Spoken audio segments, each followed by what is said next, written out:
திருவள்ளூரில் 76வது குடியரசு தின விழாவில் மாவட்ட ஆட்சியர் பிரபுசங்கர் தேசிய கொடியை ஏற்றி வைத்து மரியாதை செலுத்தினார். திருவள்ளூர் மாவட்ட ஆட்சியர் அலுவலக பெருந்திட்ட வளாகத்தில் அமைந்துள்ள மாவட்ட விளையாட்டு மைதானத்தில் 76வது குடியரசு தின விழா கொண்டாடப்பட்டது. இந்த விழாவில் மாவட்ட ஆட்சியர் பிரபுசங்கர் மூவர்ண தேசிய கொடியை ஏற்றி வைத்து மரியாதை செலுத்தினார்.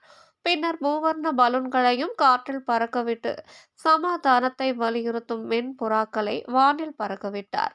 அதனைத் தொடர்ந்து திறந்த ஜீப்பில் சென்று காவல்துறையின் அணிவகுப்பு மரியாதையை ஏற்றுக்கொண்டார்.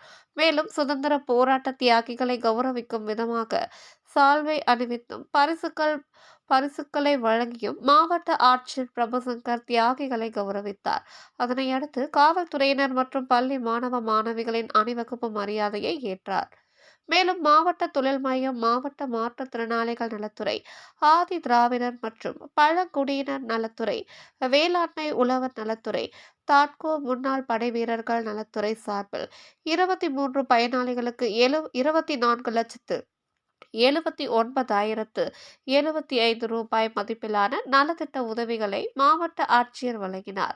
இவ்விழாவில் திருவள்ளூர் மாவட்ட காவல் கண்காணிப்பாளர் சீனிவாச பெருமாள், மாவட்ட வருவாய் அலுவலர் ராஜ்குமார், மாவட்டத்தின் கூடுதல் ஆட்சியர்கள் ஆகியோர் கலந்து கொண்டனர். தமிழ் நேஷனல் செய்திக்காக திருவள்ளூரில் இருந்து எம். ராஜேஷ் பாபு. திரு அரசு அவர்கள் தலைமையிலும்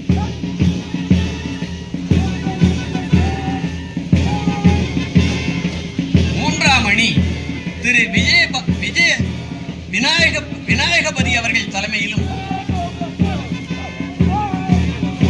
திரு சிவகுமார் தலைமை காவலர்,